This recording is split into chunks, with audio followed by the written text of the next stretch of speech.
Let me explain some drinking or getting drunk myths or misconceptions that many people believe that they're true, but they're not actually true. And these explanations have a lot of scientific backends that you can also check out after.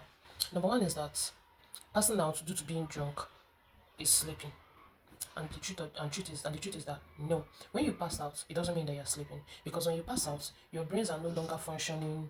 Your brain, when you sleep normally, your brain cycles through stages of where it has to restore your memories, restore your hormones, repair your body. That is the normal things that happen when you are asleep, because they always tell you to get some sleep. Your brain restores memories, cycles your hormones, and restore your body or repair your body. But when you pass out because you're drunk, your brain does not do this, because the alcohol disrupts these processes for the brain to do. Alcohol disrupts them. So when you pass out, your brain is not doing this. So passing out is not the same thing as sleeping, because when you're drunk and you pass out, it's like you're sedated. Yes, that's your state. It's like you're sedated. Your body is not repairing properly. Your memory processing is not working. Is impaired. Your breathing is sometimes dangerously low. So when you pass out, you're not sleeping. And also, there's a research from National Institute on Alcohol Abuse and Alcoholism. It shows that alcohol suppresses your REM sleep and reduces the quality of your sleep. So when you pass out, you are not sleeping. Number two is that number two is that coffee sobers you up. No, coffee does not sober you up. Coffee makes you feel alert. You're on alert, but you're not sober, because coffee does not remove the alcohol in your blood.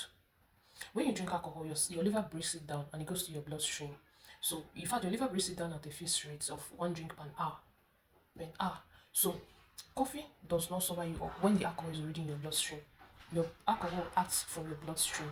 Coffee can make you to feel awake while you're still drunk, but it cannot sober you up. And then it's still also dangerous for you to be missing caffeine and alcohol, because it increases your risk of intoxication. Like urine it makes you to get intoxicated faster. So mixing both of them doesn't work. Coffee keeps you on alert, but the alcohol in your bloodstream is still there.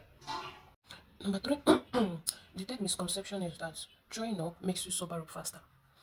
That is a very strong misconception, because we all know that when you take alcohol, the liver processes it or break it down and it goes straight to your bloodstream. So that tells you that when you throw up, you are throwing up the contents in your stomach. The alcohol remains in your bloodstream.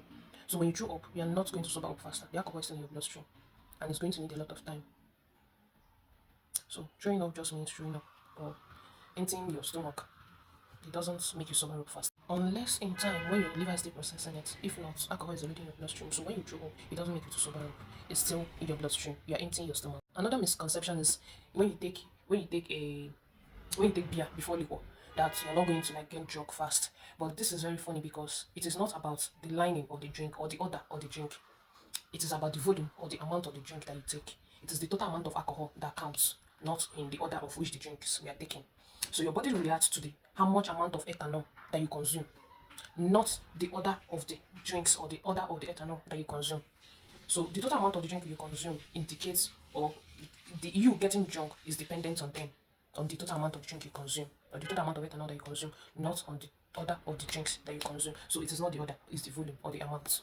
Also, you getting intoxicated also depends on the dose, your body weight, your drinking speed, and the dose of the drink that you took, not on the order of the drinks that you. Another myth is that some people they say that they cannot get drunk fast because they already trained their body to handle alcohol, which is not exactly true.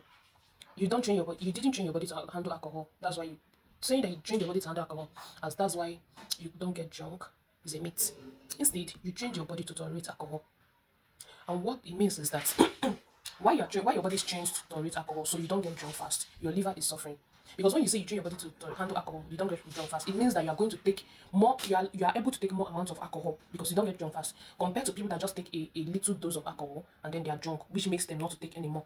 Then you that says you train your body to handle means that you are going to take more amounts of alcohol, and in taking more amount of alcohol, because you are not drunk yet, your liver is going to suffer. Your liver is suffering and is getting damaged.